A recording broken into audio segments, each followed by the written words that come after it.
Item ಯಾವುದೇ ಇರಲಿ try ಮಾಡಿ ಆಚಿ ಚಿಕನ್ ಮಸಾಲಾ. ಆಚಿ ಚಿಕನ್ ಮಸಾಲಾ.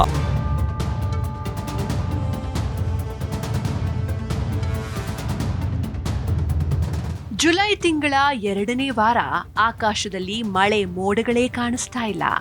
ಉಪಗ್ರಹ ಚಿತ್ರಗಳನ್ನು ನೋಡಿದ್ರೆ ಇಡೀ ದೇಶದ ಮೇಲಿದ್ದ 70% ಮೋಡಗಳು ದಿಢೀರಂತ ಮಾಯವಾಗಿವೆ. ಅಸಲಿಗೆ ನಮ್ಮ ಮುಂಗಾರನ್ನ ಯಾರೋ ಹೈಜಾಕ್ ಮಾಡಿದಂತಿದೆ. ಇದರ ನೇರ ಪರಿಣಾಮ ಈಗ ನಿಮ್ಮ ಅಡುಗೆ ಮನೆಯ ಮೇಲಾಗ್ತಾ ಇದೆ. ಅಕ್ಕಿ, ಬೇಳೆ, ಸಕ್ಕರೆ ಬೆಲೆ ಏರಿಕೆ ಕಂಡು ಜನ ಬೆಚ್ಚಿ ಬೀಳ್ತಿದ್ದಾರೆ. ಎಲ್ಲಿಗೆ ಹೋದ್ವು ಮಳೆ ಮೋಡಗಳು? ಯಾಕಿ ಬೆಲೆ ಏರಿಕೆ? ಕಂಪ್ಲೀಟ್ ರಿಪೋರ್ಟ್ ನೋಡ್ತಾ ಹೋಗೋಣ. ದೇಶದಲ್ಲಿ ಮುಂಗಾರು ಚುರುಕಾಗಿದೆ ಅಂದುಕೊಳ್ಳುವಷ್ಟರಲ್ಲೇ ಹವಾಮಾನ ಇಲಾಖೆ ಆತಂಕಕಾರಿ ವರದಿಯೊಂದನ್ನು ನೀಡಿತು. ಶನಿವಾರ ಬಿಡುಗಡೆ ಮಾಡಿದ ಸ್ಯಾಟಲೈಟ್ ಚಿತ್ರಗಳಲ್ಲಿ ಭೀಕರ ದೃಶ್ಯಗಳು ಕಂಡುಬಂದಿವೆ. ಜುಲೈ ಮೊದಲ ವಾರ ಅಬ್ಬರಿಸಿದ್ದ ಹಾಗೂ ಮೊದಲ 10 ದಿನಗಳಲ್ಲಿ ಸುರಿದ ಮಳೆಯಿಂದಾಗಿ ಮುಂಗಾರು ಕೊರತೆ 40% 14% ಇಳಿದು ಪರಿಸ್ಥಿತಿ ನೀಗ್ತಾ ಇದೆ ಅಂತ ಭಾವಿಸಲಾಗಿತ್ತು. ಆದರೆ ಈಗ ದೇಶದ ಸುಮಾರು 70% ಮಳೆ ಮೋಡಗಳು ದಿಢೀರ್ ಮಾಯವಾಗಿದ್ದು, ದೇಶದ 80% ಭಾಗದಲ್ಲಿ ಮಳೆ ಮೋಡಗಳೇ ಇಲ್ಲದೆ ಆಕಾಶ ಖಾಲಿಯಾಗಿದೆ. ಸದ್ಯ ಉತ್ತರ ಪ್ರದೇಶ, ಬಿಹಾರ ಹಾಗೂ ಕರ್ನಾಟಕದ ಕೆಲವು ಭಾಗಗಳಲ್ಲಿ ಮಾತ್ರ ಅಲ್ಲಲ್ಲಿ ಮಳೆಯಾಗ್ತಾ ಇದ್ದು, ಉಳಿದಂತೆ ಆಕಾಶ ಸಂಪೂರ್ಣ ಶುಭ್ರವಾಗಿದೆ. ಇದು ಈ ಬಾರಿಯ ಮುಂಗಾರಿನ ಮೇಲೆ ದೊಡ್ಡ ಹೊಡೆತ ನೀಡುವ ಮುನ್ಸೂಚನೆ ನೀಡಿದ್ದು, ಮುಂದಿನ 1 ವಾರ ದೇಶದ ಹಲವೆಡೆ ಮಳೆ ಪ್ರಮಾಣ ತೀವ್ರ ಕುಸಿತ ಕಾಣುವ ಆತಂಕ ಮತ್ತೆ ಶುರುವಾಗಿದೆ.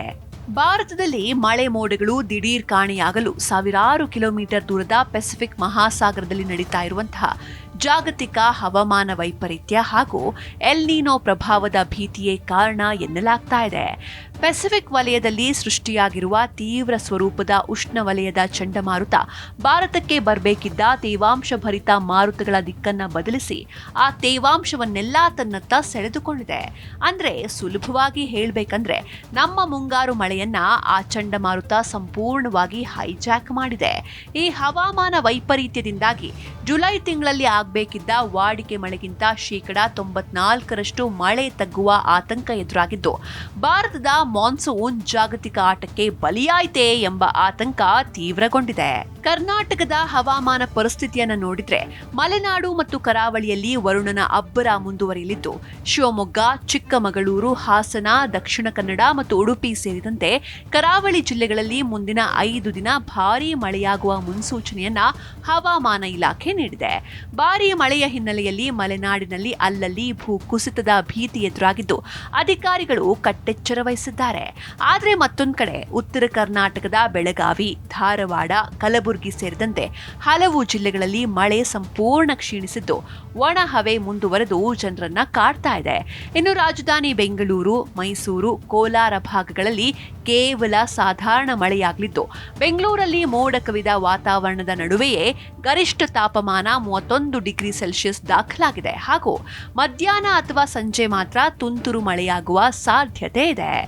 ಇನ್ನು ಮಳೆ ಕೊರತೆಯ ಬೆನ್ನಲ್ಲೇ ಅದರ ಬಿಸಿ ಸಾರ್ವಜನಿಕರ ಜೇಬಿಗೆ ತಟ್ತಾ ಇದ್ದು, ಬರದ ಛಾಯೆ ಆವರಿಸ್ತಾ ಇದ್ದಂತೆ ಮಾರುಕಟ್ಟೆಯಲ್ಲಿ ದಿನಸಿ ವಸ್ತುಗಳ ಬೆಲೆ ದಿಢೀರ್ ಗಗನಕ್ಕೇರಿದೆ.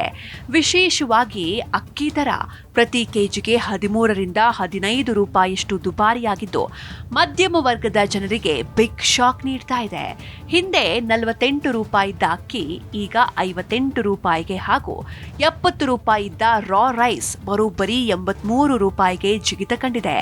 ಕೇವಲ ಅಕ್ಕಿ ಮಾತ್ರವಲ್ಲದೆ ಮಾರುಕಟ್ಟೆಯಲ್ಲಿ ಸಕ್ಕರೆ ಬೆಲೆ 47 ರೂಪಾಯಿ, ಶೇಂಗಾ 160 ರೂಪಾಯಿ ಹಾಗೂ ಉದ್ದಿನ ಬೇಳೆ ದರ 146 ರೂಪಾಯಿಗೆ ಏರಿಕೆಯಾಗಿದೆ.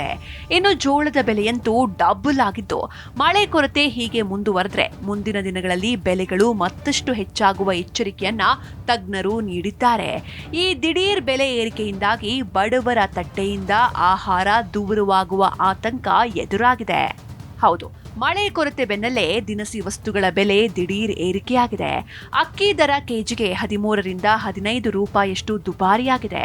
48 ಇದ್ದ ಅಕ್ಕಿ ಈಗ 58 ರೂಪಾಯಿ, 70 ರೂಪಾಯಿ ಇದ್ದ ರಾ ರೈಸ್ 83 ರೂಪಾಯಿಗೆ ಜಿಗಿತ ಕಂಡಿದೆ. ಸಕ್ಕರೆ 47 ರೂಪಾಯಿ, ಶೇಂಗಾ 160 ಮತ್ತು ಉದ್ದಿನ ಬೇಳೆ 146 ರೂಪಾಯಿಗೆ ಏರಿಕೆ ಕಂಡಿದೆ. ಜೋಳದ ಬೆಲೆ ಡಬಲ್ ಆಗಿದೆ. ಬಡವರ ತಟ್ಟೆಯಿಂದ ಆಹಾರ ದೂರವಾಗುವ ಆತಂಕ ಶುರುವಾಗಿದೆ. ಪ್ರಕೃತಿ ಮುನಿಸಿಕೊಂಡ್ರೆ ಅದರ ಪರಿಣಾಮ ಎಷ್ಟು ಭೀಕರವಾಗಿರುತ್ತೆ ಅನ್ನೋದಕ್ಕೆ ಈ ಮಳೆ ಕೊರತೆ ಮತ್ತು ಬೆಲೆ ಏರಿಕೆಯ ಸಾಕ್ಷಿ. ಒಂದೆಡೆ ಮಳೆ ಇಲ್ಲದೆ ಅನ್ನದಾತ ಕಂಗಾಲಾಗಿದ್ರೆ, ಇನ್ನೊಂದೆಡೆ ಬೆಲೆ ಏರಿಕೆಯಿಂದ ಜನಸಾಮಾನ್ಯರ ಅಡುಗೆ ಮನೆ ಬಜೆಟ್ ತಲೆ ಕೆಳಗಾಗಿದೆ. ಸರ್ಕಾರ ಕೇವಲ ಮಳೆಗಾಗಿ ಕಾಯೋದಲ್ಲದೆ ಈ ಬೆಲೆ ಏರಿಕೆಯನ್ನ ತಡೆಯೋ ನಿಟ್ಟಿನಲ್ಲಿ ಕಟ್ಟುನಿಟ್ಟಿನ ಕ್ರಮ ಕೈಗೊಳ್ಳಬೇಕಿದೆ. ಮಳೆರಾಯ ಶೀಘ್ರವಾಗಿ ಕರುಣೆ ತೋರ್ಲಿ ಅನ್ನೋದೇ ಈಗ ಎಲ್ಲರ ಪ್ರಾರ್ಥನೆ.